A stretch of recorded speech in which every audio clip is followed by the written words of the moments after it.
Hello friends, welcome to Anisha world. நான் உங்கள் அனு. இன்றைக்கி நம்ம சேனலில் நாம் பார்க்க போகிறது ஒரு ஹோம்மேட் சாக்லேட். நம்ம வீட்டில் இருக்கக்கூடிய ஈஸியான பொருட்களை வச்சு இந்த சாக்லேட்டை எப்படி வீட்லேயே ப்ரிப்பேர் பண்ணலாம் அப்படின்னு பார்க்கலாம். இது ஒரு 2:3:3:4 ரேஷியோ உள்ள சாக்லேட்.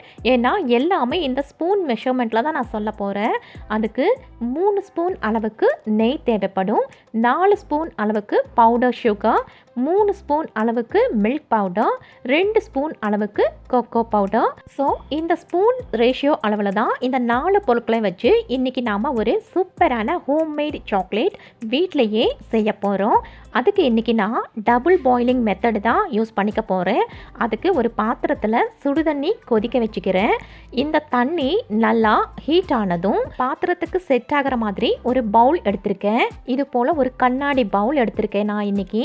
நீங்கள் கண்ணாடி பவுல் தான் எடுக்கணும்னு இல்லை, இதுக்கு செட் ஆகிற மாதிரி எந்த பவுல் வேணால் எடுத்துக்கலாம். முதல்ல 3 ஸ்பூன் அளவுக்கு நெய் விட்டுக்கலாம்.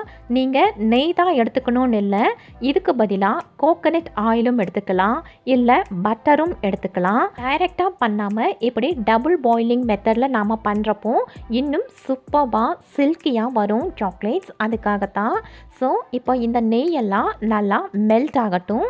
அதுக்கு இப்படி நல்லா கலந்து விட்டுக்கலாம். இப்போது நெய் நல்லா மெல்ட் ஆகிடுச்சு.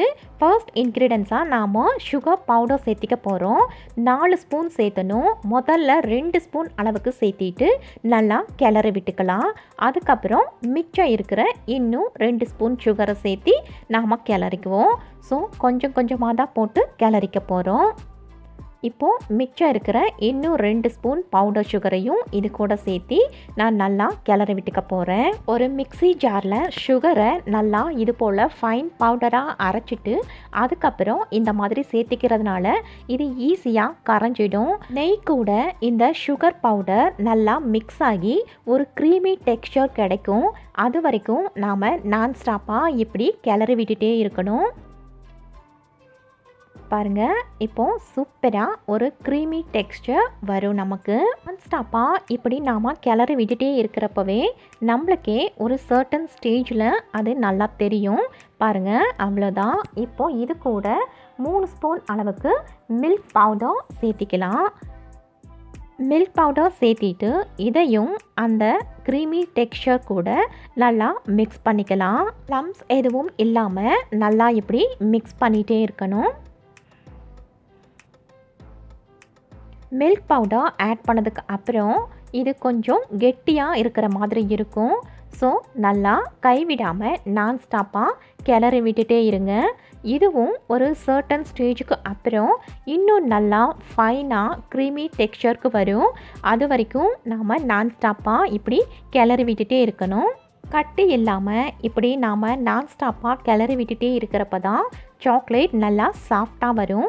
ஸோ இது போலவே நல்லா மிக்ஸ் பண்ணிக்கோங்க.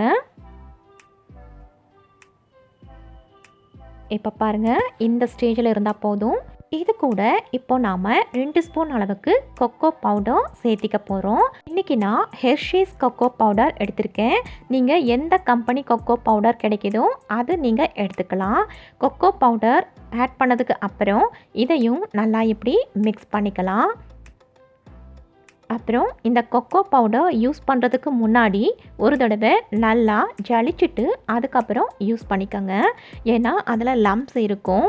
அப்படி இருந்ததுன்னா நம்மளுக்கு சாக்லேட் நல்லா சாஃப்டாக இருக்காது. ஸோ ஏதாவது லம்ப்ஸ் இருந்ததுன்னா அந்த லம்ப்ஸ் எல்லாத்தையும் நல்லா கரைச்சிட்டு இது போல் ஃபைனாக ஒரு பேஸ்ட் போல் நல்லா கலந்து விட்டுக்கோங்க. இப்போ பாருங்கள், ஆல்மோஸ்ட் நம்மளுக்கு இப்போ ஒரு சாக்லேட் பேட்டர் ரெடி ஆகிடுச்சு. அவ்வளோதான். இதை இப்போ நாம் தனியாக எடுத்து வச்சுக்கலாம். பாருங்கள், இந்த கன்சிஸ்டன்சியில் இருக்கணும், ரொம்ப கெட்டியாக இருக்கக்கூடாது. இது போல் ஒரு ட்ரே எடுத்திருக்கேன். உங்ககிட்ட சாக்லேட் மோல்டு இருந்துச்சுன்னா அதையும் எடுத்துக்கோங்க. அப்படி இல்லைன்னா இது போல் ஐஸ் ட்ரேலையும் நாம் ஊற்றி வச்சுக்கலாம். இல்லை ஒன்றுமே இல்லைனாலும் டம்ளரில் கூட நாம் ஊற்றி வச்சுக்கலாம். இப்போ இதை நான் இந்த ட்ரேயில் ஃபில் பண்ணிக்க போகிறேன். சாக்லேட் உங்களுக்கு எந்த ஷேப்பில் கிடைக்கணும் அப்படின்னு நினைக்கிறீங்களோ அதுக்கு தகுந்த மாதிரி வீட்டில் அவைலபிளாக இருக்கிற ஏதாச்சும் ஒரு ட்ரே எடுத்துக்கோங்க. ஒன்றுமே இல்லைனாலும் டம்ளரில் கூட நீங்கள் ஊற்றி வச்சுக்கலாம். இன்றைக்கி நாம் எடுத்துருக்கிற ட்ரே ரவுண்ட் ஷேப்லேயும் ஸ்கொயர் ஷேப்லேயும் நம்மளுக்கு சாக்லேட்ஸ் கிடைக்கும். இப்போது இதே போல் மற்ற எல்லாத்துலேயும் ஊற்றிட்டு காட்டுறேன். பாருங்கள், எல்லாத்தையும் ஃபில் பண்ணியாச்சு. இன்னமும் மிச்சம் இருக்குது. இதை நான் இந்த ஐஸ் க்யூப் ட்ரேலையும் ஃபில் பண்ணிக்கிறேன். அவ்வளோதான், எல்லாத்துலேயும் ஃபில் பண்ணியாச்சு. நான் சொன்ன 2:3:3:4 ரேஷியோவில் எனக்கு இன்றைக்கி 6+6 12 சாக்லேட்ஸ் கிடச்சிருக்கு. அவ்வளோதான். ஃபைனலி இது கூட சில நட்ஸ்களை நான் ஆட் பண்ணிக்கிறேன். இது ஆப்ஷனல் தான், வேணும்னா நீங்கள் ஆட் பண்ணிக்கோங்க. இல்லைன்னா இந்த சாக்லேட் இப்படியே பிளெயினாக இருக்கட்டும் அப்படின்னா அப்படியே பிளெயினாகவே விட்டுருங்க. நட்ஸ் சேர்த்திட்டு பார்க்குறப்போ இன்னும் அழகாக இருக்கும். அதனால தான் இதை இப்போது ஃப்ரீசரில் ஒரு 2 மணி நேரம் வச்சுட்டு அதுக்கப்புறம் நாம் யூஸ் பண்ணிக்கலாம். ஸோ இப்போது நான் ஃப்ரீசரில் வச்சுட்டேன்.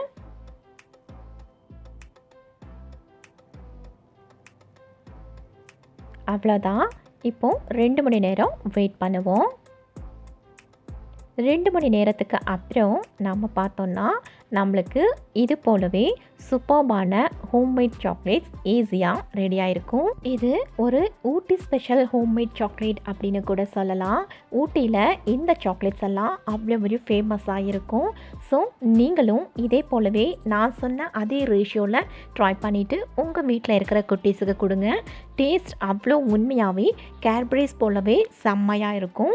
அதே போலவே மேக் பண்ணுறதும் செம்ம ஈஸி தான். இந்த ஹோம்மேட் சாக்லேட் வீடியோ உங்கள் எல்லாருக்கும் கண்டிப்பாக பிடிச்சிருக்கும்னு நினைக்கிறேன். அடடா, இவ்வளோ தானா, இவ்வளோ ஈஸியாக ஹோம்மேட் சாக்லேட் செய்கிறதுக்கு அப்படின்னு நினைக்கிறவங்க உங்களோட குட்டீஸுக்கு செஞ்சு கொடுத்துட்டு மறக்காமல் உங்களுடைய கமெண்ட்ஸை எனக்கு கொடுங்க. அதுக்கு முன்னாடி இந்த வீடியோவை பார்த்துட்ருக்கிற ஃப்ரெண்ட்ஸ் இன்னும் நம்மளோட சேனலை சப்ஸ்கிரைப் பண்ணலைன்னா ஸோ ப்ளீஸ் கீழே இருக்கிற சப்ஸ்கிரைப் பட்டனை ப்ரெஸ் பண்ணிவிட்டு கூடவே அந்த பெல் பட்டனும் ப்ரெஸ் பண்ணிவிடுங்க. தேங்க்ஸ் ஃபார் வாட்சிங்.